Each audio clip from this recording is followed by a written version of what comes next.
गलत म्यूजिक को सुनने के द्वारा भी, गलत संगीत घर में बजाने के द्वारा भी या सुनने के द्वारा भी आप दुष्ट आत्माओं को इनवाइट कर सकते हैं। इनविटेशन लेटर भेज सकते हैं, एक इनविटेशन कार्ड जो है उसको दे सकते हैं कि आओ, आप आ जाओ। म्यूजिक जो होता है, इसके बारे में बाइबल के अंदर बताया है कि म्यूजिक का जो ओरिजिन हुआ था, ये ओरिजिन शैतान के साथ ही हुआ था।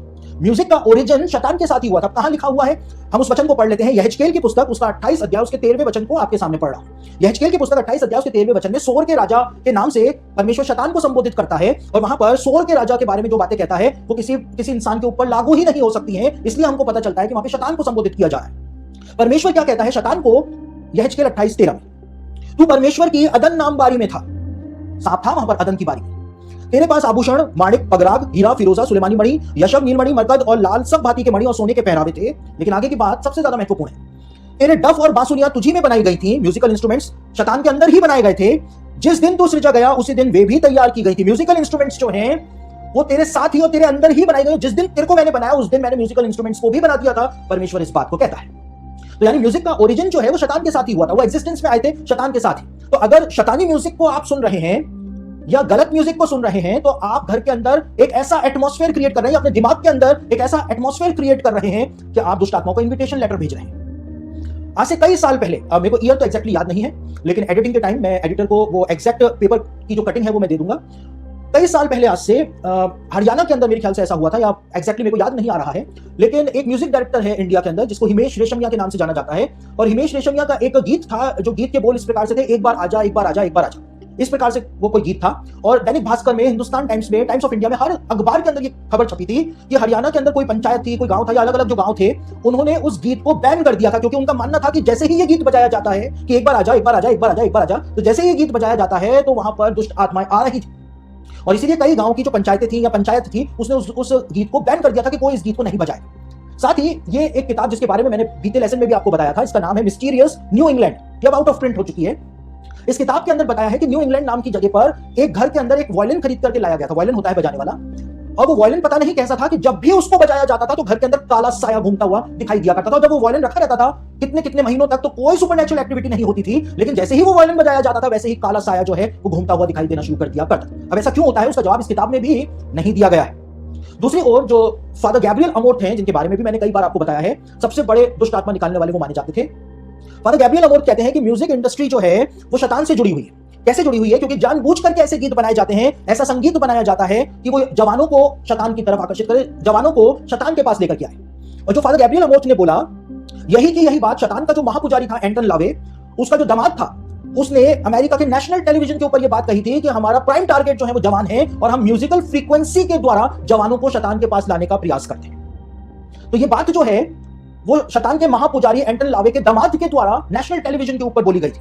और साथ ही साथ फादर अमोर्थ अपनी किताब के अंदर इस बात को बताते हैं कि जब भी कोई एल्बम रिलीज होता है, म्यूजिक एल्बम रिलीज होता है, तो सबसे पहले उस म्यूजिक एल्बम को शैतान को डेडिकेट किया जाता है और उसके बाद उसको मार्केट के अंदर उतारा जाता है। तो मैं ये नहीं कह रहा हूं कि इंडिया के अंदर जो म्यूजिक डायरेक्टर हैं या इंडिया के अंदर जो फिल्म इंडस्ट्री है वो भी ऐसा काम करते हैं, मैं ऐसा नहीं कह रहा हूं, क्योंकि मेरे पास कोई एविडेंस नहीं है इस बात को बोलने का। लेकिन हॉलीवुड के अंदर ऐसा होता है। इस बात का एविडेंस क्या है? इस बात का एविडेंस है कि फादर गैब्रियल अमोर्थ ने ये बात अपनी किताब के अंदर लिखी है। साथ ही साथ एंटन लावे नाम का जो महापुजारी था शैतान का, उसके दामाद ने ये बात नेशनल टेलीविजन के ऊपर एक प्रोग्राम के अंदर कही थी। तो यहां पर हमको समझना पड़ेगा कि लॉ ऑफ अट्रैक्शन होता है, क्या हम अपने आप अट्रैक्ट करते हैं। लॉ ऑफ इन्विटेशन होता है कि जानबूझ करके मुसीबत को गले बुलाना, घर पर बुलाना, तो ये लॉ ऑफ इन्विटेशन होता है। तो हमको इससे कैसे बचना है? हमको कोई भी काम ऐसा नहीं करना है जिसके द्वारा हम दुष्ट आत्माओं को अट्रैक्ट करें, दुष्ट आत्माओं को बुलाएं।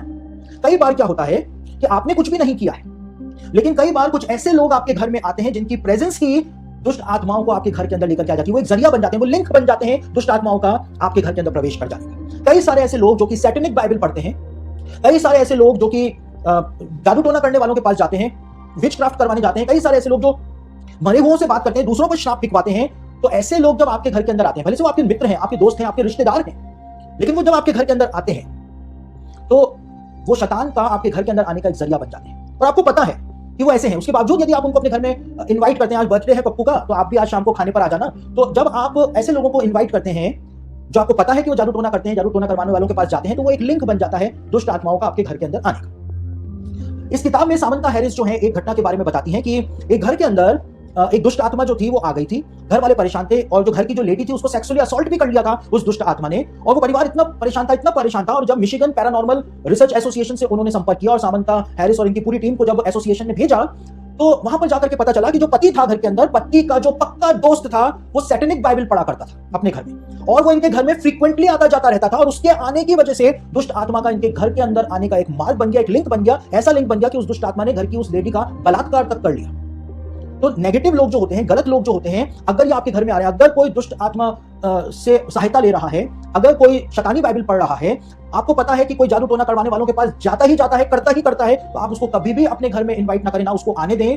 फादर गैब्रियल अमोर्थ कहते हैं कि वो रिश्तेदार जो जादू टोना करवाने वाले के पास जाते हैं या खुद ही उनको जादू टोना करना आता है, ऐसे रिश्तेदारों के ऊपर कभी भी भरोसा ना करें, चाहे उन्होंने बपतिस्मा लेकर के यीशु मसीह को वापस से ग्रहण कर लिया हो, तो भी उनके ऊपर भरोसा ना करें। फादर गैब्रियल अमोर्थ ने अपनी किताब में स्पष्ट रूप से लिखा है, क्योंकि ये मानवीय स्वभाव है। आपके घर की चीजों को देख करके, आपकी खुशहाली को देख करके, आपके घर की शांति को देख करके, आपके जो घर का माहौल है उसको देख करके यदि इनको ईर्ष्या हो जाएगी, तो उनका पुराना इंसान जो था, जिसको उन्होंने छोड़ दिया, वो वापस से एक्टिवेट हो जाता है और वो वही काम कर जाते हैं, एक विश्वासी होने के बावजूद, जो वो पहले किया करते थे। फादर गैब्रियल कहते हैं कि अगर आपको प्रभु के अंदर आगे बढ़ना है, आपको यीशु मसीह के अंदर आगे बढ़ना है, मजबूत बनना है और खुशहाली के साथ रहना है, तो आपको बोल्ड बनना पड़ेगा। आपको साफ साफ मना कर देना पड़ेगा, मेरे घर में आने की जरूरत नहीं है। आप प्यार से भी मना कर सकते हैं, आप टालम टोली भी कर सकते हैं, लेकिन ऐसे व्यक्ति को अपने घर में नहीं आने दें। फादर गैब्रियल अमोर्थ इस बात को कहते हैं। एक और बात है जिसके बारे में, जो दुष्ट आत्माओं को आपके घर में लेकर के आ सकती है। व्यवस्था विवरण उसका 7 अध्याय और उसके 26वें वचन को आपके सामने पढ़ रहा हूं। वहां पर परमेश्वर ने मूसा को एक नियम बना करके दिया था व्यवस्था में, और परमेश्वर ने कहा था इस्राएलियों को कहना कि इस नियम को वो माने ही माने। व्यवस्था विवरण उसका 7 अध्याय और उसके 26वें वचन के अंदर क्या लिखा हुआ है आपके सामने पढ़ रहा हूं। और कोई घृणित वस्तु अपने घर में ना ले आना, कोई भी ऐसा ऑब्जेक्ट, कोई भी ऐसा डेकोरेटिव आइटम अपने घर में ना ले आना जो कि घृणित है, परमेश्वर की नजरों में घिनौना है, नहीं तो तू भी उसके समान नष्ट हो जाने वाली वस्तु बन जाएगा। जैसे वो वस्तु जो नाश होने वाली वस्तु है, वैसा ही तू भी बन जाएगा। परमेश्वर ने कहा उसे सत्यानाश की वस्तु जानकर उससे घृणा करना और उसे कदापि ना चाहना, क्योंकि वह अशुद्ध वस्तु है। ऐसी कोई भी चीज तुम अपने घर के अंदर मत ले आना जिसका संबंध विचक्राफ्ट से हो। तुम वीजी बोर्ड घर में मत ले आना जिससे दुष्ट आत्माओं से संपर्क किया जाता है, वो घृणित वस्तु है। तुम ऐसा कोई भी डेकोरेटिव आइटम मत ले आना। तुम डेथ वर्शिप का सामान मत ले आना। डेथ वर्शिप क्या होती है? खोपड़ी, इंसानी खोपड़ी, इंसान का जो स्कल होता है। कई सारे जवान जो आजकल वो खोपड़ी वाली टी शर्ट पहन करके घूमते रहते हैं। अब वो फैशन नहीं है, वो डेथ वर्शिप है, क्योंकि खोपड़ी जो होती है, स्कल जो होता है, उसको हमेशा मौत का प्रतीक माना जाता है। तो तुम घर के अंदर ऐसे मौत के प्रतीक मत रख लेना। साथ ही साथ कोई डेकोरेटिव आइटम, कोई प्रॉस्पेरिटी लाने वाला कि मेरे घर में खुशहाली आएगी, समृद्धि आएगी, ऐसा कोई आइटम मत रख लेना। कोई ताबीज मत ले आना। कोई भी ऐसा कागज जिसके ऊपर मंत्र लिखा हुआ हो अपने घर में लेकर के मत आ जाना, क्योंकि वो नष्ट हो जाने वाली वस्तु है। और अगर तू उसको घर में ले आया तो तू भी वैसे ही नष्ट हो जाने वाली एक वस्तु, एक ऑब्जेक्ट बन जाएगा। परमेश्वर ने कहा तो ऐसी किसी भी चीज को घर पे मत लेकर के आ जाना। आप अपने घर को टटोलिए, अपने घर को साफ करिए। आज हमारे घर को साफ करने का समय आ गया है। देखिए, कुछ ऐसी चीज तो नहीं है जो कि बाइबल के आधारित ना हो। डेरिक प्रिंस, जिसको इस प्लेनेट अर्थ के ऊपर सबसे बड़ा बाइबल टीचर माना जाता है, डेरिक प्रिंस ने अपनी किताब के अंदर इस बात को बताया था। डेरिक प्रिंस कहते थे कि मैं परमेश्वर का इतना महान दास था, हर जगह पूरी दुनिया के अंदर प्रचार करता था, लेकिन एक कमजोरी थी कि मैं डिप्रेशन का शिकार था और मैं दूसरों के लिए प्रार्थना करता था, लेकिन वो कहते हैं कि मैं खुद ही डिप्रेशन का शिकार था। बार बार मुझको डिप्रेशन हो जाता था। और एक दिन पवित्र आत्मा ने मुझको एक पेंटिंग दिखाई और वो कहते हैं कि मेरे पिताजी वो चाइना से लेकर के आए थे और वो चाइना की जो पेंटिंग थी वो उसके ऊपर ड्रैगन बना हुआ था। और पवित्र आत्मा ने कहा इसको नष्ट कर, इसकी वजह से तो डिप्रेशन का शिकार हो रखा है। और वो कहते हैं कि जब मैंने उसको नष्ट किया, उस चीज को, उसके बाद जाकर के मैं उस डिप्रेशन से आजाद हुआ, क्योंकि वो स्पिरिट जो थी वो मुझको परेशान कर रही थी। डेरिक प्रिंस, जो कि दुनिया का सबसे महान बाइबल शिक्षक माना जाता है, उसने इस बात को लिखा था। तो आप अपने घर को देखिए, प्रॉस्पेरिटी के लिए आपने कुछ रखा हुआ तो नहीं है कि मेरे घर में जब तक ये आइटम नहीं रहेंगे तब तक खुशहाली नहीं आएगी।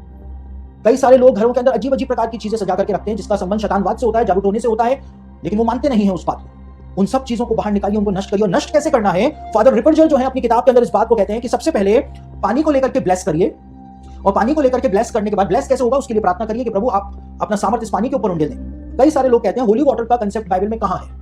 तो होली वाटर का कंसेप्ट बाइबल के अंदर पाया जाता है। पुराने नियम के अंदर गिनती की किताब में पावन करने वाला जल के बारे में आप पढ़ लें तो समझ में आ जाएगा कि जब वो पावन करने वाला जल, वो होली वाटर जब अंदर जाता था तो पाप रिवील होकर के बाहर आता था। तो होली वाटर का कंसेप्ट बाइबल में है। ऐसा नहीं है कि बाइबल के बाहर की बात मैं आपको कुछ बोल रहा हूं। तो फादर रिपरजल कहते हैं कि सबसे पहले एक पानी को लेकर के ब्लेस करें और उसके बाद वो जो भी ऑब्जेक्ट हो, चाहे डेकोरेटिव आइटम हो, चाहे कैसा भी हो, जो कि शैतानवाद से रिलेटेड हो या जादू टोने से रिलेटेड हो, समृद्धि से रिलेटेड हो, उसके ऊपर उसको छिड़क दें और उसके बाद उसको जला दें। और जलाने के बाद उसकी जो राख हो, उसकी राख ले जाकर के जमीन के अंदर गाड़ दें। अब ये तो फादर रिपरजल के तकनीक है, लेकिन बाइबल क्या कहती है? बाइबल में भी यही बात बताई हुई है। हम बाइबल तो पढ़ते हैं नहीं, इसलिए हमको कुछ पता है भी नहीं। कहां पर बताई हुई है? उत्पत्ति की पुस्तक उसका 35 अध्याय 2 से लेकर 4 वचन में भी यही प्रक्रिया बताई हुई है। और जब याकूब इस काम को करता है अपने मामा के यहां से आने के बाद, तो क्या लिखा हुआ है? उत्पत्ति 35 अध्याय 2 से 4। तब याकूब ने अपने घराने से और उन सबसे भी जो उसके संग थे कहा, हमारे बीच में जो पराए देवता हैं उन्हें निकाल फेंको और अपने अपने को शुद्ध करो और अपने वस्त्र बदल डालो और आओ हम यहां से कूच करके बेतेल को जाएं। वहां मैं ईश्वर के लिए एक वेदी बनाऊंगा, जिसने संकट के दिन मेरी सुन ली और जिस मार्ग से मैं चलता था उसमें मेरे संग रहा। जितने पराए देवता उनके पास थे और जितने कुंडल उनके कानों में थे, उन सबों को उन्होंने याकूब को दिया और उसने उनको उस सिंदूर वृक्ष के नीचे जो शकीम के पास है गाड़ दिया। यहां पे लिखा है वो सारी चीजें जो कि डिमोनिक थी उनको याकूब ने सबसे कलेक्ट कर लिया और उनको एक पेड़ के नीचे ले जाकर के गाड़ दिया। लेकिन जो जूइश कमेंट्रीज हैं, जो जूइश सेजेस की कमेंट्रीज रही हैं, उनका अध्ययन जब मैंने किया तो इस बात को मैंने पाया कि वो बताते हैं कि यहां पर सिर्फ बताया हुआ है कि याकूब ने ले जाकर के उन ऑब्जेक्ट्स को गाड़ दिया था, लेकिन मिडिल ईस्ट के अंदर ये एक परंपरा हुआ करती थी कि कोई भी डिमोनिक ऑब्जेक्ट जो होता था उसको ऐसे नहीं गाड़ा जाता था, लेकिन सबसे पहले उसको जलाया जाता था और उसके बाद उसकी राख को लेकर के वहां पे गाड़ा जाता था। और जूइश सेजेस कहते हैं कि याकूब ने भी ऐसा ही किया था, इसलिए यहां पे लिखा है कि उसने उन सारे ऑब्जेक्ट्स को ले जाकर के गाड़ दिया था। तो जैसा फादर रिपर्जर बताते हैं अपनी किताब में, वैसा ही याकूब ने भी उन डिमोनिक ऑब्जेक्ट्स के साथ किया था, उनको जलाया था और उसके बाद ले जाकर के उसने उनकी राख को गाड़ दिया, जैसा कि बताया जाता है, जैसा कि हम इसको डिस्ट्रॉय कर सकते हैं। तो यीशु मसीह ने जब इस बात को कहा कि मैंने तुम्हें सांपों और बिच्छुओं को रौंदने का और शत्रु की सारी सामर्थ पर अधिकार दिया है, तो सबसे पहले तो हमको सांपों और बिच्छुओं की प्रवृत्ति को समझना है, और उसके बाद जब हम उनकी प्रवृत्ति को समझेंगे तब जाकर के शैतान का कोई भी दांव हम पे नहीं चल सकेगा, क्योंकि हम उसकी युक्तियों से अनजान नहीं रहेंगे। हम उसकी युक्तियों से अनजान रहेंगे ही नहीं, और जब रहेंगे नहीं उसकी युक्तियों से अनजान, तब जाकर के हम उसका सामना कर पाएंगे। तो मैंने आज आपके सामने उन कुछ एक चीजों को रखा है जिनके द्वारा आप समझ सकते हैं कि ये आत्मिक युद्ध जो है वो कोई सरल चीज नहीं है। आपके खिलाफ आने वाली जो शक्तियां हैं वो क्या सोचती हैं, वो क्या करती हैं, आपका किस प्रकार से नुकसान कर सकती हैं, इस बात के बारे में आपको जानना बहुत ही ज्यादा जरूरी है। और जब आप तैयार होंगे तब आप उनका मुकाबला कर भी पाएंगे, और पवित्र आत्मा से परिपूर्ण होने के बाद आपको जोर जोर से नहीं चिल्लाना है कि यीशु के नाम से निकल, लेकिन मैंने बताया कि वो ध्वनि कंपन महसूस करती है। बिल्कुल धीमे से भी आपने बोल दिया, आपके आत्मिक जीवन को आपने मजबूत किया हुआ है प्रभु में, आपने बिल्कुल धीमे से भी बोल दिया, तो भी वो दुष्ट आत्मा को वहां से जाना पड़ेगा, क्योंकि दुष्ट आत्मा यीशु मसीह का नाम जब हम बोलते हैं मुंह से, तो उन ध्वनि तरंगों को, उस कंपन को वो जानती है कि यीशु मसीह का नाम जो है वो बोला जा रहा है, प्रोक्लेम किया जा रहा है, और किसी भी दुष्ट आत्मा में इतना सामर्थ्य नहीं है कि वो यीशु मसीह के नाम का सामना कर सके। यदि आपके घरों के अंदर प्रॉब्लम है, आप अपने घर के अंदर बाइबल के वचनों को चलाएं। कितनी ऑडियो बाइबल्स यूट्यूब के ऊपर अवेलेबल हैं, मत्ती रचित सुसमाचार और यूहन्ना रचित सुसमाचार, प्रकाशित वाक्य, हिंदी के अंदर ऑडियो बाइबल जो है वो अवेलेबल है। अपने घर में आप ऑडियो बाइबल को चलाएं, परमेश्वर के वचन को आप अपने घर में चलाएंगे, वो वायुमंडल के अंदर ध्वनि तरंगे जो आपके घर के अंदर एटमॉस्फेयर है उसके अंदर जब परमेश्वर का वचन फैलेगा तो दुष्ट आत्माएं वैसे ही वहां से रवाना होनी शुरू हो जाएंगी, आपको किसी को भी फोन करने की जरूरत फिर नहीं पड़ेगी। तो आज के मेरे संदेश को मैं यहीं पर ही रोक रहा हूं। सैटरडे संडे को एक बार फिर से हम इसी विषय के ऊपर अध्ययन करेंगे, ताकि मैं चाहता हूं ज्यादा से ज्यादा मैं आपको इस विषय के ऊपर बता दूं, ताकि बाद में मुझको वापस से इस विषय के ऊपर आपको बताने की जरूरत ना पड़ने पाए और हम दूसरे विषयों के ऊपर अध्ययन कर सकें। तो इस समय मैं आप लोगों के लिए प्रार्थना करने जा रहा हूं। आप लोग यदि बीमार हैं, तकलीफ में हैं, यदि आप चाहते हैं आपके लिए प्रार्थना की जाए, आपके परिवार के लिए, आपके घर के लिए प्रार्थना की जाए, आपके फाइनेंस के लिए प्रार्थना की जाए, तो जब मैं प्रार्थना करूं उस प्रार्थना के दौरान ही आप भी अपने निवेदन परमेश्वर के सामने रखते चले जाएं, ताकि प्रभु आपकी प्रार्थनाओं का उत्तर हाँ और आमीन के साथ देने पाए। तो आइए हम लोग मिलकर के प्रार्थना करते हैं। सर्वशक्तिमान पिता परमेश्वर प्रभु, मैं आपके लोगों को जिन्होंने इतनी देर तक आपका वचन सुना है आपके सम्मुख लेकर के आता हूं। आपसे प्रार्थना करता हूं कि अपनी कृपा को इनके जीवन के ऊपर प्रकट करें और ऐसा सामर्थ्य दिखाएं कि प्रभु जी इनके जीवन पूरी तरह से बदल जाने पाए, और साथ ही साथ दुष्ट आत्माओं के खेल को भी ये समझ सके और एक माकूल जवाब ये उनको देने पाए। मैं आपके लोगों को आपके सम्मुख लेकर के आ रहा हूं। आपसे प्रार्थना करता हूं उन सब लोगों के लिए जो बीमार हैं, परेशान हैं, जिन्होंने अपनी सारी आशा को खो दिया है। प्रभु जी आप अपनी महिमा को प्रकट कर दें। एक बहन है जिसका नाम है शांति, उसकी एक टांग के अंदर कुछ ऐसी तकलीफ है कि वो चल भी नहीं पाती है, और काफी लंबे समय से वो उस एक टांग से चल नहीं पा रही है। यीशु मसीह ने उसको इसी समय छू लिया है, और उसकी उस टांग को यीशु मसीह ने इसी समय चंगा कर दिया है। यीशु मसीह के नाम का सामर्थ उसके ऊपर उतर रहा है, और यीशु मसीह उसको चंगा कर रहा है। प्रभु आप अपनी कृपा और महिमा को प्रकट करें, एक पवित्र जीवन आप अपने लोगों को प्रदान करें। मैं इनके घरों को आपके हाथों में सौंप देता हूं। आपसे प्रार्थना करता हूं कि इनके घरों की दीवारों को, छत को, फर्श को, खिड़की और दरवाजों को, सारे सामान को मैं यीशु मसीह के लहू से धो देता हूं। प्रभु अपनी कृपा को आप प्रकट कर दें। एक परिवार है जिसके अंदर परिवार के एक सदस्य का नाम एंड्रू है और एक का नाम जेम्स है। यीशु मसीह इसी समय उस परिवार को दुष्ट आत्मा के बंधन से आजाद कर रहा है। प्रभु आप अपना सामर्थ उंडेल करके रखते हैं अपने लोगों के जीवन के ऊपर। प्रभु जी आपका अनुग्रह हो जाने पाए, बीमार शरीर ठीक हो जाने पाए यीशु मसीह के सामर्थी नाम से। प्रभु जी जिनको हार्ट डिजीज है, जिनको टीबी है, प्रभु जी जिनको बार बार डायरिया हो रहा है, मैं उस डायरिया को यीशु मसीह के सामर्थी नाम से रिब्यूक करता हूं। प्रभु वो डायरिया खत्म हो जाने पाए यीशु के नाम से। प्रभु आप उस स्टमक को आजाद कर दें यीशु के नाम से। अपनी महिमा को आप दिखा दें। प्रभु मैं आपसे प्रार्थना करता हूं उन सब लोगों के लिए जो कैंसर में फंसे हुए हैं। प्रभु उनकी सारी आशा खत्म हो गई है, उनके शरीर सूख रहे हैं। प्रभु आपकी दया उनके शरीरों के ऊपर हो जाने पाए, एक मौका आप उनको और प्रदान कर दें। प्रभु मैं यीशु मसीह के नाम से चंगाई का सामर्थ उन सब लोगों के ऊपर भेज रहा हूं जो कैंसर में फंसे हुए हैं। प्रभु उनका कैंसर खत्म हो जाने पाए, जल जाने पाए यीशु मसीह के सामर्थी नाम से। प्रभु अपनी अद्भुत कृपा को आप प्रकट कर दें। वो सारी बहनें जिनको मासिक धर्म के अंदर परेशानी होती है, ये परेशानी दूर हो जाने पाए यीशु के नाम से। प्रभु जी, जिनके पास नौकरियां नहीं है, उनको नौकरियां मिल जाने पाए।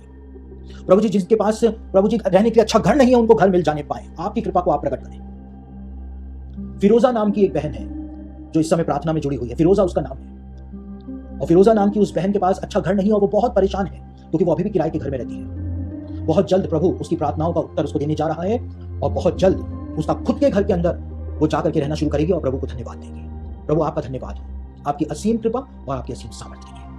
मैं आपके लोगों को आपके हाथों में सौंप रहा हूं प्रभु, जिनके विवाह नहीं हुए हैं, विवाह की बात लगी हुई है और वो बात बन नहीं रही है। प्रभु जी, आप सबके ऊपर अनुग्रह करें और प्रभु जी हर एक का विवाह होने पाए। आप सबके लिए उपाय करें, अपनी महिमा को प्रकट करें। राजू नाम का एक जवान है जो शराब के अंदर फंसा हुआ है, शराब की गुलामी में फंसा हुआ है। प्रभु उसको नाम लेकर के बुला रहा है और प्रभु राजू को छुटकारा देने के लिए तैयार है। प्रभु, आपका अनुग्रह राजू के ऊपर हो जाने पाए। मैं आपके सामर्थ्य को इसी समय राजू के ऊपर भेज रहा हूं प्रभु, इसकी शराब की लत खत्म हो जाने पाए यीशु मसीह के सामर्थ्य के नाम से। प्रभु जी, आप सबको आजाद करें, इनके फाइनेंस को प्रभु जी आजाद कर दें, कर्ज की गुलामी से इनको छुड़ा लें, अपनी महिमा को आप प्रकट कर दें। मैं आपके लोगों को आपके हाथों में सौंप रहा हूं यीशु मसीह के सामर्थ्य नाम से, आमीन। तो दोस्तों, आप भी यदि हमारी ऑनलाइन बाइबल स्टडी का हिस्सा बनना चाहते हैं तो आप हमारे टेलीग्राम चैनल को ज्वाइन कर लीजिए, क्योंकि हमारे टेलीग्राम चैनल पर ही ये बाइबल स्टडीज जो है वो ऑनलाइन होती हैं। तो सैटरडे और संडे को टेलीग्राम चैनल के ऊपर मैं बाइबल स्टडी लेता हूं। तो यदि आप चाहें तो हमारे टेलीग्राम चैनल से जुड़ सकते हैं। हमारे टेलीग्राम चैनल को कैसे ज्वाइन करें, वो आपको नीचे डिस्क्रिप्शन बॉक्स के अंदर सारी डिटेल्स जो है वो मिल जाएंगे। हमारे टेलीग्राम चैनल का नाम है सचिन क्लाइव ऑफिशियल। आप उसको अंदर उसको ज्वाइन कर सकते हैं, उसमें जुड़ सकते हैं और हमारी ऑनलाइन बाइबल स्टडी जो सैटरडे संडे को होती है, आप इसके अंदर भाग ले सकते हैं, लाइव हमारे साथ जुड़ करके भाग ले सकते हैं। और साथ ही साथ आपको जो वर्ल्ड बिब्लिकल न्यूज है वो भी हमारे टेलीग्राम चैनल के ऊपर निरंतर प्राप्त होती रहेगी। तो यदि आप चाहें तो हमारी ऑनलाइन बाइबल स्टडी से हमारे टेलीग्राम चैनल को ज्वाइन करके उससे जुड़ सकते हैं।